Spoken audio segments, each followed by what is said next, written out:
Alhamdulillah pada kesempatan sore hari ini kita bisa bertemu kembali untuk bertolabul ilmi dalam kegiatan kajian Sakopa Islamnya. Insyaallah kita akan membahas kitab Fathul Qorib bersama Ustadz Edi Junaidi.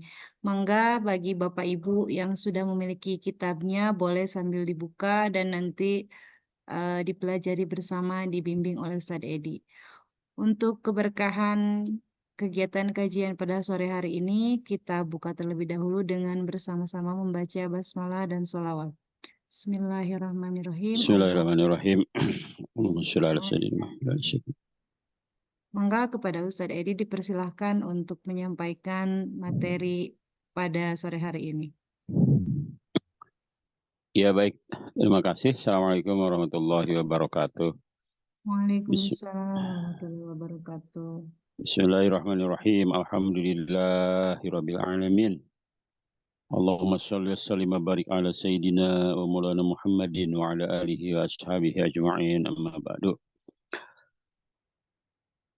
Para asatizah yang saya hormati dan insyaallah dimuliakan oleh Allah Subhanahu wa taala. Alhamdulillah kita akan melanjutkan kajian kitab Fathul Qorib. Namun sebelumnya kita berdoa untuk pengarang kitab ini, mudah-mudahan beliau di alam kuburnya diampuni segala dosa-dosanya, diangkat derajatnya ke tempat yang mulia. Ila hadratin Nabi Mustafa Rasulillah Muhammad ibn Abdullah wa ala alihi wa ashabihi wa ala alihi wa azwajihi wa dhurriyyati wa ahli badil kiram. Thumma ila arwah mu'allif hadha kitab الشيخ بن قاسم الغازي والشيخ أبي شجاع الأصفهاني وإلى جميع الفقهاء والنحويين والمحدثين والمفسرين والعلماء والمصنفين ثم إلى جميع مشايخنا وأساتذتنا وأبائنا وأمهاتنا الفاتحة. أعوذ بالله من الشيطان الرجيم بسم الله الرحمن الرحيم الحمد لله رب العالمين الرحمن الرحيم مالك يوم الدين إياك نعبد وإياك نستعين اهدنا الصراط المستقيم صراط الذين أنعمت عليهم غير المغضوب عليهم ولا الضالين آمين. لا إله إلا الله محمد رسول الله صلى الله عليه وسلم. رب اشرح لي صدري ويسر لي أمري واحلل عقدة من لساني يفقهوا قولي ربنا زدنا علما وارزقنا فهما اللهم نور قلوبنا بنور هدايتك من نورت الأرض بنور شمسك برحمتك يا أرحم الراحمين. Baik, ini pesertanya belum pada kumpul ya? Belum, ya masih banyak. Ya Ustadz, baru 12 orang. Siap diingatkan di grup. Iya di grup. Silakan dibuka halaman 28, baris ke-8 dari bawah. Ya, watagdiyatul wajhi. Udah ketemu bagi yang punya ada kitabnya, silakan buka halaman 28 ya. Kitab yang ini ya, Fathul Qorib yang ini kayak gini nih ya. Ini halaman 28. Baris ke-8 dari bawah, watagdiyatul wajhi. Udah ya. Baik. Watagdiyatul wajhi dan menutup wajah. Au ba'dihi atau sebagian wajah. Minal mar'ati dari perempuan, bima dengan sesuatu yu'addu yang dianggap itu si ma satiron sebagai penutup. Wajibu dan wajib alaiha atas itu mar'ah perempuan antas turo menutup itu si mar'ah min wajiha dari wajahnya itu si mar'ah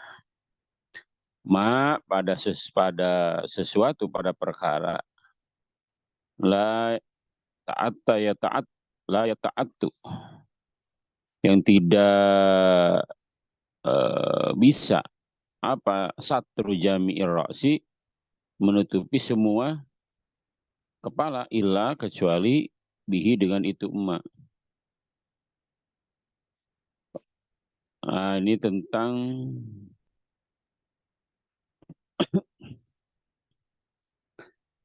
Faslun fi ahkamil muharramatil ihram. Ini tentang perkara-perkara yang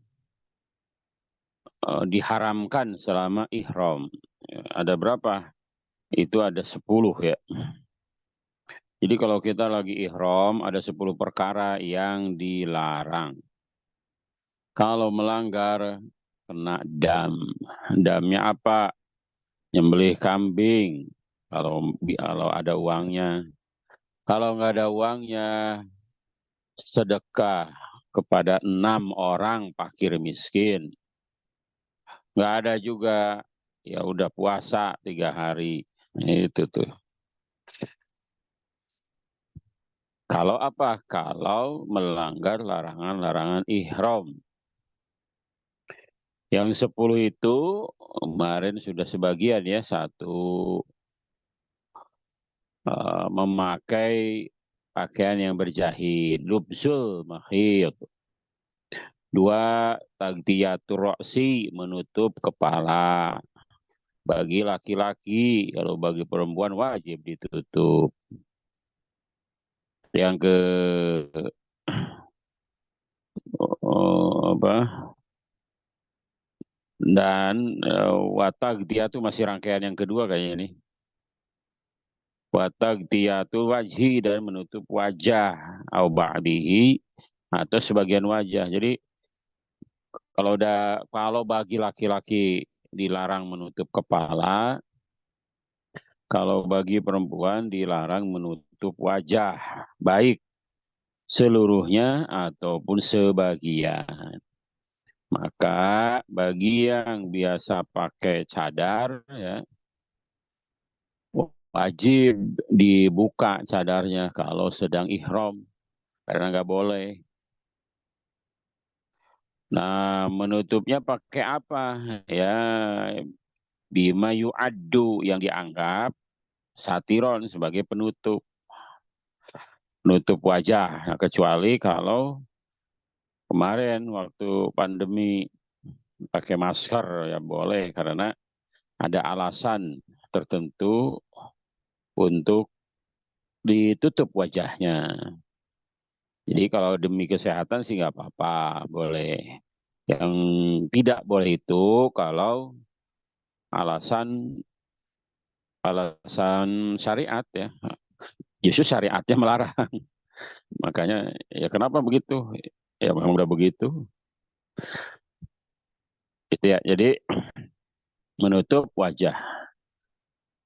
Wa yajibu 'alaiha an tustaro min wajiha, dan wajib atas si mar'ah itu menutup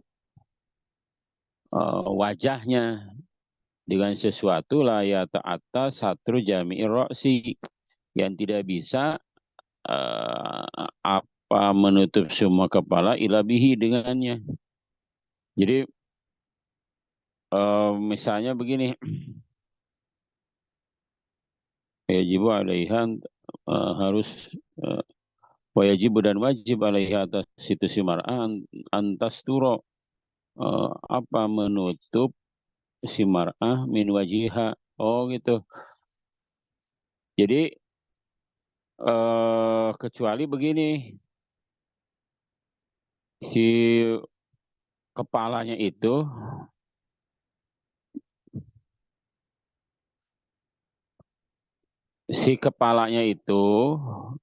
ditutup ya. Wajib alaiha antas turo min wajiha, wajib atas mar'ah itu menutup si mar'ah dari wajahnya. Jadi menutup wajah. Jadi nyatu. Jadi kainnya tuh nggak ada lagi, misalkan ya, kainnya nggak ada lagi. Penutup kepala itu nyatu dengan penutup wajah.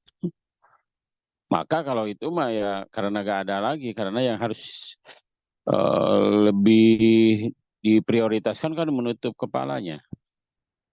Nah sekarang wajahnya ikut ketutup dengan menutup kepala itu. Nah ilabihi, jadi tidak bisa kecuali dengan itu. Nah, makanya wajib ditutup tuh. Walaha, dan bagi itu si mar'ah an antus bila menurunkan itu si mar'ah ala wajiha atas wajahnya sauban pada pakaian mutajafian ya, yang renggang anhu dari itu wajah bi khasyatin dengan kayu wanahwiha atau sejenis kayu. Tapi si kainnya itu nggak boleh nempel ke kulit, harus ada penghalang yang itu menghalangi kain nempel ke wajah gitu. Jadi boleh ya ditutup wajahnya, tapi jangan nempel kainnya. Itu kalau memang tidak ada lagi. Jadi karena mungkin kainnya cuma satu, kepalanya harus ditutup nyatu dengan wajah. Boleh, tapi syaratnya si kain yang nempel ke wajah nggak boleh langsung ke kulit, tapi ada penghalang kayu ya. Wa hunsa, adapun hunsa banci ya. Banci itu bukan LGBT ya. LGBT mah bukan banci, itu memang penyakit. Nggak ada hukumnya. Tapi kalau hunsa itu ada hukumnya dalam fikih. Siapakah tuh hunsa? Hunsa itu adalah orang yang memiliki dua alat kelamin. Memang sejak lahir dia punya dua alat kelamin. Biasanya salah satunya tidak berfungsi. Itulah kecenderungan dianya. Itu ya, kalau laki-laki yang berfungsinya ya berarti dia eh, dihukumi laki-laki, atau kalau yang perempuan berarti dihukumi perempuan, tapi tetap dia sebagai hunsa. Bagaimana hunsa? Wal hunsa, dan adapun itu hunsa, kama sebagaimana pendapat qala berkatahu kepada itu siapa al-qadhi Abu Thayyib. Qadhi Abu Thayyib yuk maru, diperintahkan itu si hunsa bisatri dengan menutup, walubsil mahid, dan memakai pakaian yang dijahit. Jadi ditutup tuh si hunsa itu apa wajahnya, walubsil mahid, dan memakai pakaian yang berjahit. Jadi hukumnya kayak dua gitu kan. Kan sebenarnya kan bagi laki-laki nggak boleh ya pakai pakaian yang berjahit, dan boleh membuka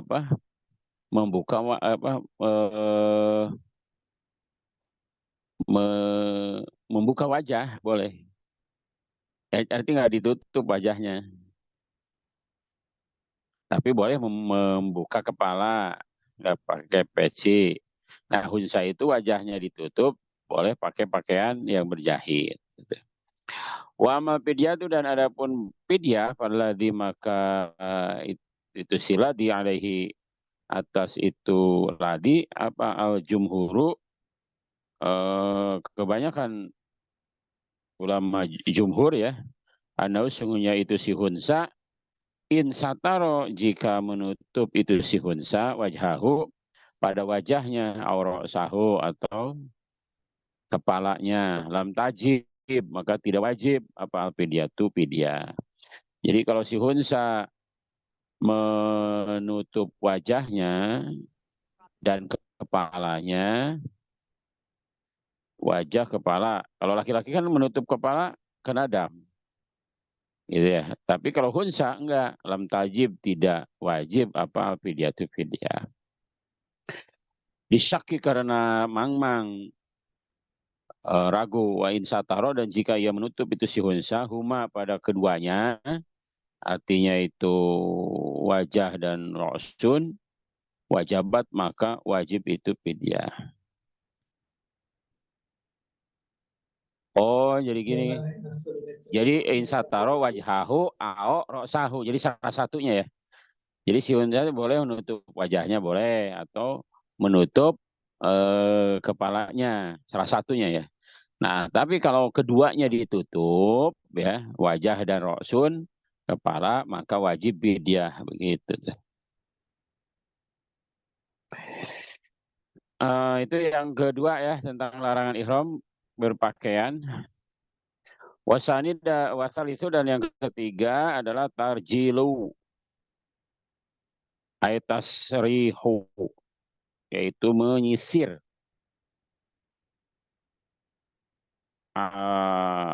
tasrihu sya'ri yaitu merapikan rambut ya. Jadi nggak boleh itu. Sebenarnya nyisirnya sih boleh ya, tapi rambut yang jatuhnya itu yang nggak boleh. Kata demikian ada menganggap pada itu tarjil ya, menyisir. Siapa al-musannifu? Musannif minal muharramat dari hal yang diharamkan.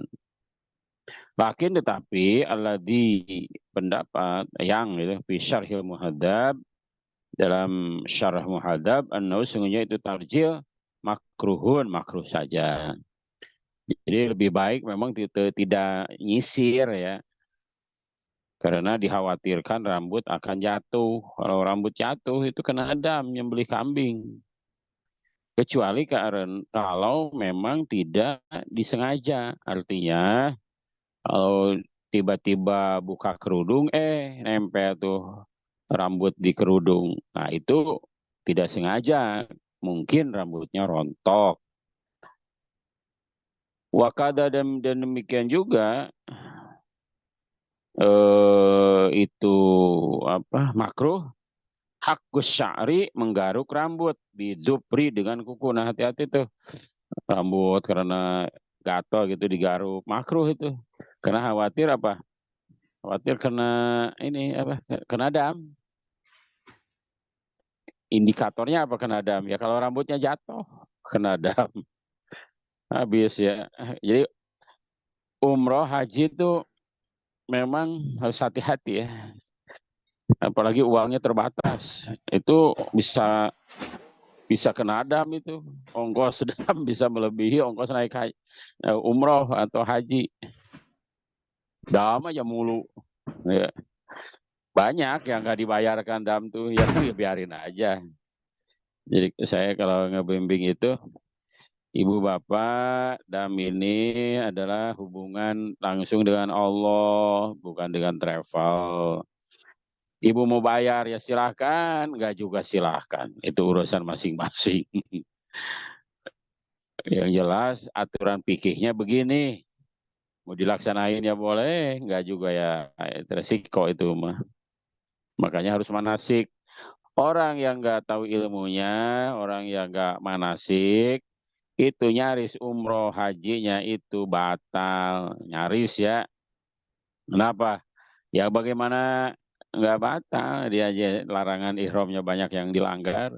Ya, isir seenaknya, dandan seenaknya, garuk seenaknya, pakai sabun seenaknya. Oh, banyak yang dilanggar.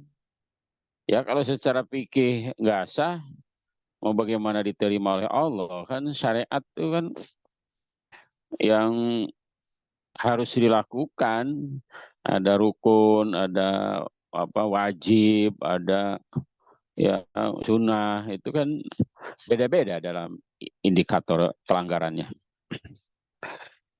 Nah yang ke warabiu yang keempat ada hal kuhu memotong rambut syari atau rambut ya atau nat kuhu ya atau mencabut au ihraquhu atau membakar. Wal muradu yang dimaksud adalah izalatuhu menghilangkan rambut. Biai torikin dengan cara apapun. Karena ada tuh si torik walau nasian walaupun lupa. Nah, jadi dam itu ya larangan-larangan ihram itu nggak ada istilah lupa.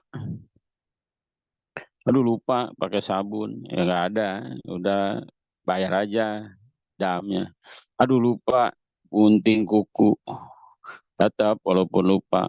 Aduh lupa nyisiran sampai rontok, tetap harus keluarkan dam. Jadi biayitorikin dengan cara apapun ya, karena ada itu sitorik walau nasian, walaupun lupa. Jadi nggak ada istilah lupa. Wal khamisu, dan yang kelima adalah taklimul adbar, motong kuku ya. Nggak boleh juga tuh motong kuku tuh. Aizalatuha, menghilangkan kuku, min yadin, dari tangan, aurijlin atau kaki, bitaklimin au ghairihi, dengan memotong atau selainnya. Artinya apa? Bisa dipotong dengan gunting kuku atau di apa? Pocel-pocel begitu. Ya, pokoknya lepas saja kukunya, itu kena dam juga. Illa kecuali idan kasaro, apabila pecah apa ba'du dubril muhrim, sebagian kuku orang yang berihram ya. Wa ta'adda, dan menjadi ada apa, sakit itu si muhrim bihi, dengan itu inkasaro, dengan itu pecah itu. Palahu, maka baginya izalatu mungkasiri, menghilangkan apa, kuku yang pecah, pakot saja. Jadi kecuali kukunya pecah kan nggak mungkin. Aduh, sepanjang perjalanan umroh haji dia nahan apa, sakit. Ya sudah, digunting yang pecahnya aja. Gitu ya. Baik, silakan diskusi dulu. Ini baru yang ke 5 ya. Ada yang akan ditanyakan atau Izin bertanya, Ustaz. membaca? Ya boleh. Tapi bukan membaca ya, Ustaz ya. Izin bertanya aja. Iya, ya boleh. Alhamdulillah, atur nuhun, Ustaz, untuk materi yang sore hari ini terkait dengan larangan yang ketika ihram. Tadi kan ada beberapa terkait dengan dam ya, Ustaz ya. Artinya kalau nggak hati-hati mah kena dam. Walaupun belum, intinya mah baru ini saja, kan belum haji nih, jadi belum terlalu merasakan banget. Tetapi kalau mendengar tadi terkait dengan pemaparan larangan ketika ihram, itu kan kalau nggak hati-hati teh sedikit-sedikit dam gitu saat. Iya. Nah, pertanyaannya adalah kalau tidak membawa uang yang cukup, itu teh seperti apa? Karena kan harus harus bayar dam. Nah, damnya itu bisa dilaksanakan di tanah air, misalkan nelpon orang-orang yang di tanah air, saya memotong kuku nggak, tidak aja. Kan kalau kambing sapi di kambingnya saja, kambing di tanah air mungkin lebih murah begitu saja daripada di Arab Saudi mah. Nah ini bagaimana saat atur nuhun Zat? Iya, iya. Jadi khusus dam haji atau dam umroh sebenarnya ini ya. Umroh juga sama. Itu tidak boleh di Indonesia atau di tanah air atau di asal negaranya, nggak boleh. Jadi dam eh, haji umroh itu wajib di Makkah. Ya, wajib di mana? Di Mekah. Di Madinah aja nggak boleh itu. Ya, damnya dilakukan di Mekah. Nyembelihnya di mana? Ya di Mekah. Artinya kalau misalnya tidak punya uang, kan ada pilihan. Satu, nyembelih kambing. Dua, memberi makan 6 orang fakir miskin. Dikaliin lah, misalkan satu kali makan 10 real atau 20 real. Maka 10 kali 6 berarti 60 gitu. 60 real. Atau sekarang kan satu kali makan misalnya 15 real. Udah jarang sekarang 10 real tuh. rata-rata 20 real. Berarti ya 20 kali 6 gitu. Ya atau boleh nggak ngasih uangnya, realnya? Boleh. Kasihin aja ke yang minta-minta 60 real atau biasanya sih 71 real. Atau kalaupun itu nggak bisa, puasa 3 hari. Tapi harus di sana masalahnya itu. Bayangin. Eh, di kesananya cuma 4 hari. 4 hari itu kalau umroh kan 4 hari. Kalau haji ya 40 hari. Jadi sepanjang waktu itu puasa aja terus. Kalau memang uangnya nggak punya. Makanya itulah haji bagi yang mampu. Uangnya ada untuk bayar dam. Tapi sekali lagi melanggar itu bukan kebanggaan ya. Walaupun uangnya banyak melanggar mulu mentang-mentang konglomerat melanggar terus ya nggak bisa. Namanya melanggar itu adalah sesuatu yang tidak disukai oleh Allah. Tapi kalaupun terjadi ada solusinya gitu. Begitu Pak Gunawan. Siap, izin melanjutkan boleh Ustaz terkait dengan Boleh. dam tadi. Berarti ketika misalkan tadi misalkan umroh ada 9 hari. Kalau beberapa kali melakukan dam ini kan harus di Mekah. Berarti kalau misalkan ada uangnya misalkan gitu Ustaz ya. Itu Iya. kita sendiri yang harus mencari kambing ke toko hewannya, kemudian disembeli sendiri dan dibagikannya, atau hanya cukup ke tempat pemotongan hewan tadi kambing, terus udah we ditinggalkan, pembagiannya mah diserahkan kepada yang di sananya gitu Sat. Mohon maaf Sat, mengira-ngira gitu Sat. Ya, jadi abdolnya, utamanya adalah kita yang membeli kambingnya, kita yang nyembelihnya, kita yang bagiinnya. Karena itu yang melanggar adalah kita sendiri, abdolnya ya. Tapi kenyataannya tidak memungkinkan kalau itu dilakukan. Pertama waktunya sempit, yang kedua tidak tahu di mana belinya, pokoknya ribet lah. Bisa ditipu oleh penjual kambing atau ditipu oleh mafia. Banyak mafia di sono. Makanya dititipkan aja ke mutawib biasanya begitu. Yang kita percayai, tolong nih saya dam sembelihin, ya udah dicatat oleh mutawib. Nanti dia dan harus percaya ya. Jadi kalau ngasih uang ke mutawib ya sudah percaya aja. Karena bagi yang bersangkutan sudah selesai urusannya dengan Allah. Dia mau nyembelih atau tidak itu mau urusan mutawib. Gitu.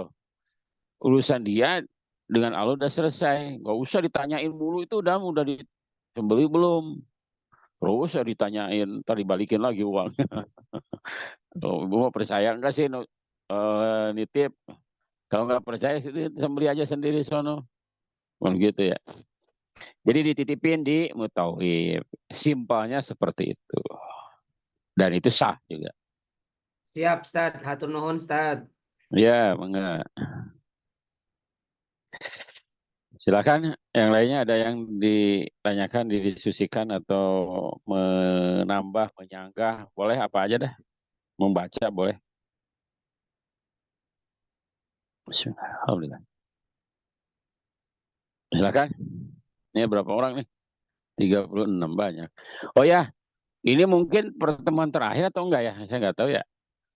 Nanti, Ustadz, insya Allah nanti mungkin ada kisi-kisi ujian ya di awal Januari sebelum berarti ujian. Salah Rabu kali depan masih ada pertemuan gitu lagi mungkin. maksudnya. Kan? Kalau pekan depan mah nggak, udah libur Ustadz. Oh ya berarti sekarang terakhir kan? Ya di tahun 2023 ini terakhir. Oh iya terakhir. Berarti sebelum ujian ada 1 kali masuk lagi ya? Untuk yang kisi-kisi, ya, Iya yang kisi-kisi, iya ya. ya. Iya jadi karena ini lanjutan, maka nanti soalnya adalah dalam bentuk esai. Bukan PG lagi, esai. Biasanya dalam bentuk analisa atau mencantumkan teks terhadap masalah. Jadi kita itu hanya di bab zakat kalau nggak salah itu dan haji ya. Zakat dan haji, 2 bab itu. Gitu ya. Ntar kisi-kisinya disampaikan. Silakan bagi yang akan bertanya. Bebas nanya apa aja tentang haji.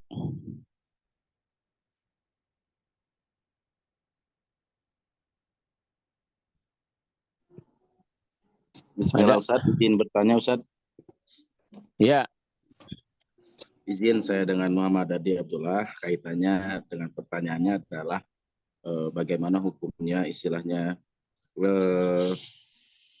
ketika misalkan saudara saya ada yang meninggal Ustaz. Nah, kemudian dia sudah daftar haji. Nah, kemudian hajinya itu di Badal. Nah, itu hukumnya seperti apa dan secara aturan atau secara ketentuannya seperti apa? Mohon izin Ustaz. Iya, jadi orang yang sudah daftar haji kemudian meninggal, maka wajib ahli warisnya membadalkan. Karena dia sudah niat ya. Sudah niat, sudah dapat porsi ya. Dari mana uangnya? Dari uang yang disetorkan. Kalau sudah daftar kan udah ada tuh 25 juta ya. Nah, itu dari situ kasihin aja ke siapa saudara atau anaknya. Yang upload sih anaknya, tapi syaratnya anaknya harus sudah haji ya. Kasih itu atau kalau anaknya mungkin udahlah atas nama orang tua gitu. Tapi misalkan kan kalau ke orang lain ya harus memberikan nilai karena hajinya si orang yang berangkat itu 100% diniatkan untuk yang dibadalkan itu. Jadi urusan badal ini adalah dalilnya sahih dan banyak sekali ya. Dalilnya itu bukan 1 2 ya. Baik di dalam riwayat Imam Bukhari, Imam Muslim, ada ya. Jadi banyak sekali dalil-dalil tentang badal haji ya. Bahkan badal umroh gitu ya. Gitu Kang, jadi harus dibadalkan. Bahkan kalau kita punya orang tua, pastilah orang tua itu atau siapa sih yang nggak pengen ke tanah suci. Namanya orang Islam pasti ada keterpanggilan ya. Kita punya orang tua belum haji, maka ya badalin sama anaknya atau patungan anaknya, ngumpulin uang sebagai tanda kasih sayang ke orang tua, mak ya, ya orang tua emak atau abah siapalah, dibadalkan karena esensinya adalah gini, tidak ada pahala haji mabrur kecuali surga, gitu ya. Sekali lagi, tidak ada pahala haji mabrur kecuali surga. Orang yang berangkat haji pulang ke tanah air dipastikan dia bisa melakukan dosa lagi ya. Bahkan hajinya bisa terkalahkan dengan dosa yang dilakukan kalau dia masih hidup gitu ya. Tapi kalau sudah meninggal gak mungkin dia melakukan dosa lagi. Sementara pahalanya 100% untuk dia, untuk beliau ya. Jadi begitu dibadalkan hanya berapa juta sih? Badal sekarang 15 juta taruhlah. Atau ya sekitar itulah 15 juta. Ada yang mau patungan anaknya untuk niat badal orang tuanya. Dengan 15 juta itu mudah-mudahan menjadi jalan dia dapat tiket surga dari Allah Subhanahu wa taala. Begitu tuh. Dan kalau dia sudah dapat tiket itu tuh kan surga tuh jaminannya. Dan dia gak mungkin menghancurkan hajinya, pahala haji. Kalau orang yang masih hidup mah ada kemungkinan bisa hancur. Pahala haji itu habis dengan dosa. Begitu, Kang? Siap, Ustaz. Berarti termasuk misalkan misalkan dibadalkannya oleh marbot masjid misalkan. Jadi seorang jemaah ini ibunya meninggal, kemudian si bapaknya meninggal, kemudian dibadalkannya oleh marbot masjid. Berarti ketentuannya sama berarti Ustaz ya. Niatnya hanya Iya, untuk marbotnya harus haji dulu, harus sudah haji dulu. harus sudah haji dulu. Tapi kalau berarti ketentuannya harus sudah haji dulu ya baik anaknya ataupun marbot juga Ustaz. Oh, iya, iya. Siapapun orang yang membadalkan adalah dia yang sudah pernah haji. Gitu. Kalau dia belum pernah haji ya nggak sah. Siap Ustaz. Iya, Syukran iya. Ustaz. Jazakallah khair Ustaz. Iya, sama-sama. Silakan yang lain ada.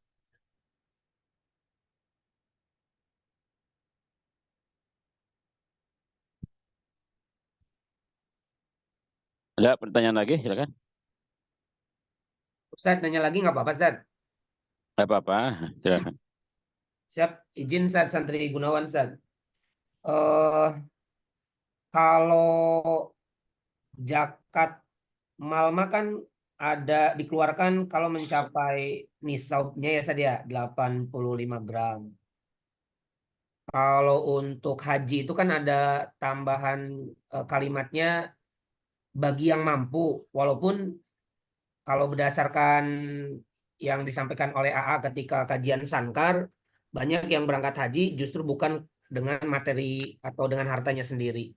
Nah ini mah versi yang misalkan normal begitu saat kalau yang mampu itu kan dari sisi rohani, kemudian jasmani dan bekalnya cukup bahasa gitu saat. Nah yang dimaksud dengan bekal cukup itu apakah ada perhitungan seperti yang zakat itu Sat, yang yang dimaksud atau orang ini nih udah cukup nih sebetulnya tapi kok dia nggak berangkat ibaratnya begitu Sat. Nah sehingga bagaimana Sat hukum bagi orang yang menunda ibadah haji padahal dia mampu. Nah mampunya ini apakah ada ukurannya begitu Sat? Hatur nuhun Sat. Ya. Jadi haji manis atau ilaihi sabila bagi yang mampu untuk melaksanakan haji sabila di jalannya. Yang dimaksud jalan itu bukan hanya perjalanan saja ya, bukan hanya tiket pesawat, hotel, catering dan lain-lain ya. Tapi semua yang menyangkut dengan kepergian dia, baik itu untuk keperluan dirinya sebagai seorang yang musafir untuk haji ataupun untuk keperluan yang menjadi tanggungan dia ya, taruhlah keluarganya. Itu kan kewajiban dia juga. Maka indikator mampunya adalah secara finansial dia punya kemampuan untuk membiayai itu semua ya, baik diri atau keluarga yang menjadi kewajiban nafkahnya. Itu yang pertama. Ya. Yang kedua terkait dengan rasa aman. Rasa aman itu ya aman ya di perjalanan, aman di tanah air, ya, itu aman. Dan yang ketiga mampu juga adalah terkait dengan kesehatan fisiknya. Jadi uangnya banyak tapi sakit-sakitan ya kategorinya tidak mampu. Uangnya banyak, sehat tapi negaranya sedang perang ya tidak mampu. Jadi ada 3 indikator ya. Kategori mampu itu aman, sehat, cukup uangnya. Nah nilainya tidak disebutkan, cukup itu kan relatif ya. Nilainya tidak disebutkan. Nah kalau orang sudah memenuhi 3 indikator ini, kemudian dia tidak berangkat, yang disebabkan oleh ketidakinginan, baru itu dikategorikan oleh sebagai orang yang dia tidak sah keislamannya, bukan tidak sempurna lagi. tidak sah keislamannya karena termasuk rukun Islam. Ya, haji kan rukun Islam bagi yang mampu. Nah, kalau dia sudah mampu tidak berangkat, berarti Islamnya bisa rusak. Ya. Kecuali kalau memang nunggu dia sudah daftar, cuma nunggu antrian 15 tahun, 20 tahun, baru 10 tahun meninggal. Nah, itu beda lagi judulnya. Makanya kita bisa ngukur nih. Ini ongkosnya ada nggak? Sekarang kan ongkos haji itu lumayan mahal ya, 56 juta kalau pemerintah. Dari total 93 juta. Disubsidi oleh pemerintah 40%. Jadi tinggal yang dibayarkan oleh jamaah 56 juta. Nah, kalau 56 juta ini ada uangnya, ya tengok untuk bekal dia selama di sana cukup. Jadi taruhlah kalau sekarang lah untuk kategori mampu itu minimal dia harus punya uang 100 juta. Gitu ya. 100 juta. Nah, baru dia kategori mampu secara finansial. Nah, tinggal sehat, badannya sehat, alhamdulillah. Oh, aman negerinya, alhamdulillah. Berarti kalau orang sudah punya uang 100 juta, wajib mulai menabung. Menabung nggak mesti di bank ya. Nabung tuh bisa di celengan sendiri, niatkan. Ya ini saya mau nabung. Gitu ya. Begitu. Masya Allah. Nuhun, Ustaz, nuhun. Iya, Nuhun, Bang. Ustaz.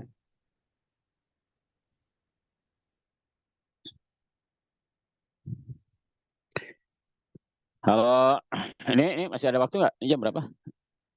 16.45 ya? 16.45, Ustaz. Ya, dilanjut yang ke-6. Wasadisu dan yang ke-6. Atibu yaitu memakai minyak wangi. Isti'maluhu yaitu menggunakan minyak wangi. Qasdan dengan sengaja. Bima dengan sesuatu yuksadu. Yang dimaksud minhu dari itu ma raihatun ya. Raihatut tibi yaitu harumnya wangi-wangian. Nahu miskin seperti minyak wangi misik ya. Wakapurin atau kapur barus dan kapur barus. Bisaubihi di pakaiannya. Bi ayusikohu ya. Dengan ini apa menempelkan itu si man ke tib ya. Bihi dengan itu saub ala wajhi dengan cara al-mu'tad yang biasa ya. Bistimalihi dalam menggunakan itu tib.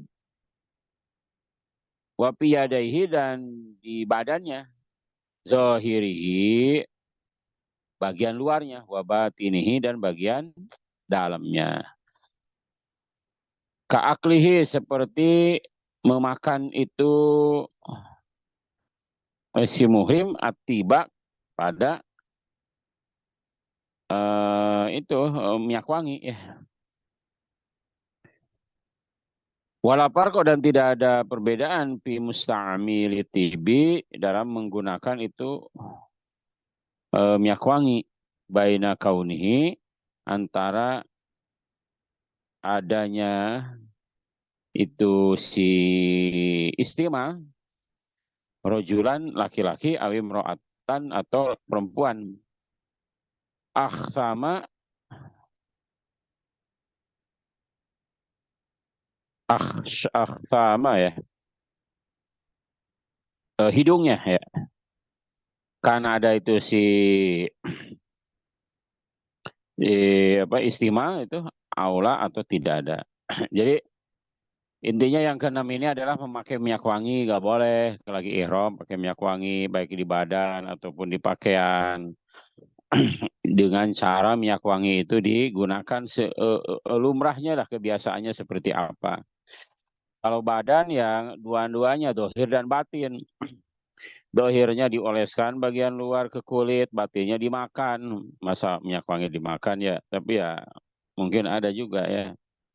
Nggak boleh juga. Walaupun tidak ada perbedaan dalam keduanya. Baik laki-laki ataupun perempuan. Baik orang yang punya hidung ataupun tidak, gitu maksudnya. Oh dia mah udah nggak mencium, kenapa?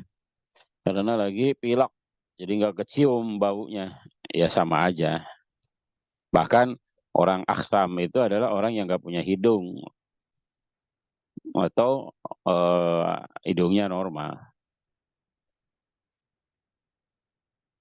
Begitu. Wah kharaja dan keluar because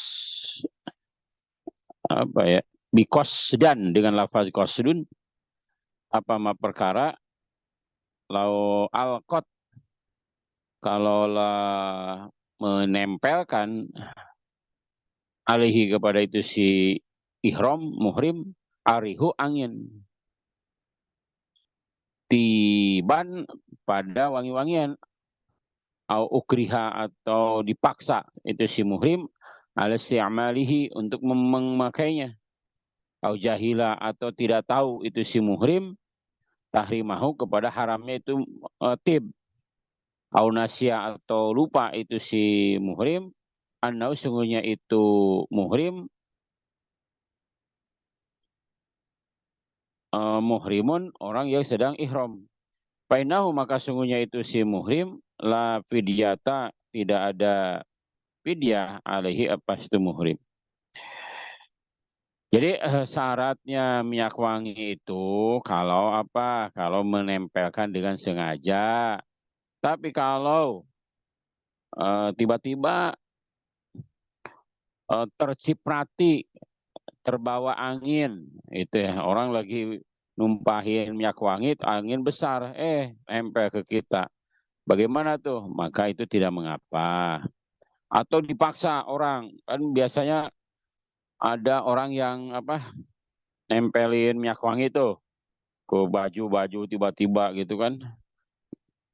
Orang yang nempelin itu nggak tahu dia lagi ihram. Nah, berarti itu mah kan orang lain yang maksa kepada kita.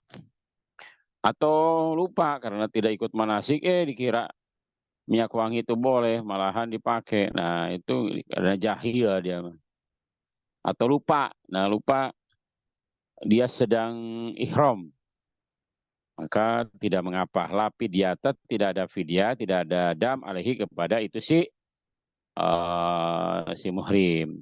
Fa'in alima maka jika dia mengetahui itu si muhrim tahrimahu pada keharamannya itu tib wajahila dan tidak tahu itu si muhrim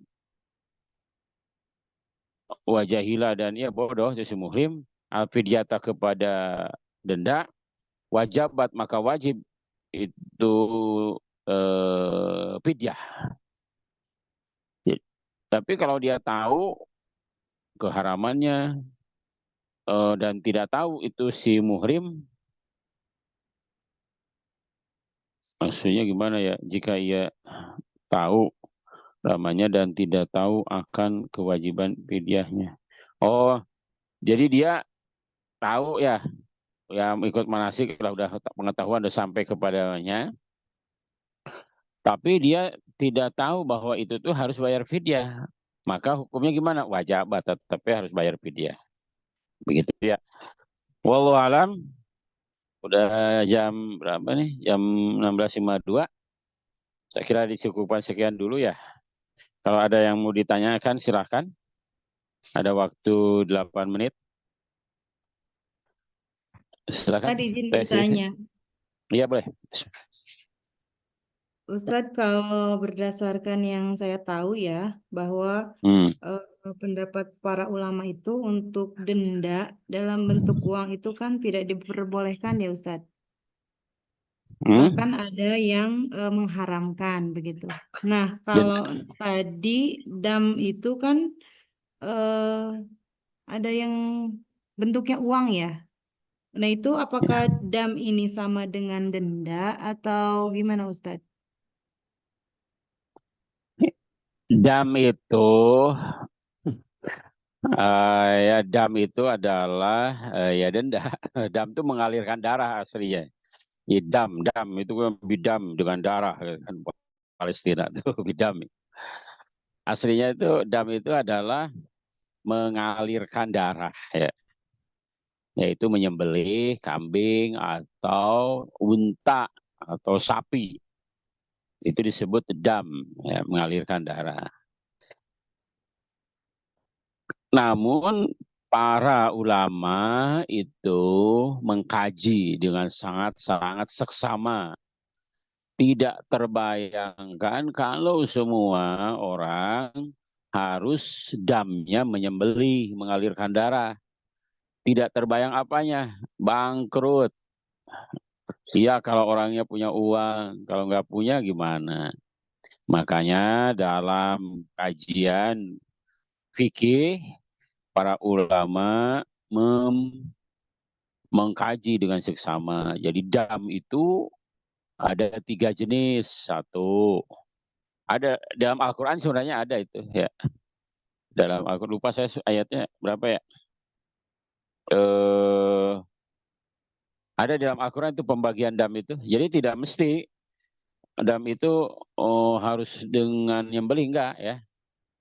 Karena ada dalam Al-Qurannya. Jadi dam itu dibagi 3. 1 dam dengan menyembelih, 2 dam dengan membayar kifarat dalam bentuk uang. Ya. Nah, uangnya itu ya sebenarnya dia dalam bentuk makanan ya. Fidyah itu memberi makanan ke orang. Terus makanannya apa dibeli sama uang? Pakai uang. Ya sebenarnya dam juga pakai uang juga. Kan kita ngasih uang ke bank itu aroji, ngasih uang kan. Yang nggak pakai uang ya adalah ya puasa. Jadi dua-duanya pakai uang, baik nyembelih ataupun fidyah, sedekah. Nah bagusnya sekali lagi itu disembelih sendiri. Jadi beli kambingnya sembelih sendiri, beli makanannya kasihin sendiri, bagusnya begitu. Tapi kan tidak memungkinkan secara teknis, makanya pemerintah Saudi memfasilitasi dengan adanya Bank Ar-Rajhi. Datang aja tuh ke Bank Ar-Rajhi. Saya mau dam, langsung dia mau kambing. Ya ini harganya 400 real gitu. Nah kalau makanan, itu orang-orang yang dikasih makan, beli nasi gitu misalkan. Itu belum tentu dimakan, takut diracun dia. Jadi madaratnya di situ tuh. Jadi kita udah beli makanan malahan dibuang karena ada rasa ketakutan nih jangan-jangan racun gitu kan orang selewat kan. Makanya boleh pakai uang. Gitu Teh Sinsin. Siap Ustaz, hatur nuhun. Ya, Bangga. Baik, terima kasih semua udah hampir jam 5. Saya coba sekian, yang benar pasti dari Allah, yang salah dari kekeliruan saya pribadi. Mudah-mudahan Allah memaafkan kita semuanya. Walaupun minkum. Assalamualaikum warahmatullahi wabarakatuh. Waalaikumsalam warahmatullahi wabarakatuh. Alhamdulillahirrabbilalamin. Hatur nuhun kepada Ustadz Edi yang sudah menyampaikan materi tentang haji ya. Mudah-mudahan insya Allah kita semua segera diundang oleh Allah untuk bisa mengamalkan dan mengimplementasikan ilmu yang sudah kita dapatkan pada sore hari ini. Baik Bapak Ibu, karena sudah jam 16.57, kita tutup pertemuan ini dengan membaca hamdalah dan doa akhir majelis. Alhamdulillahirrahmanirrahim. Subhanakallahumma wa bihamdika asyhadu an la ilaha illa anta astaghfiruka wa atubu ilaik. Terima kasih. Assalamualaikum warahmatullahi wabarakatuh. Assalamualaikum warahmatullahi wabarakatuh. Matur nuwun, Ustaz.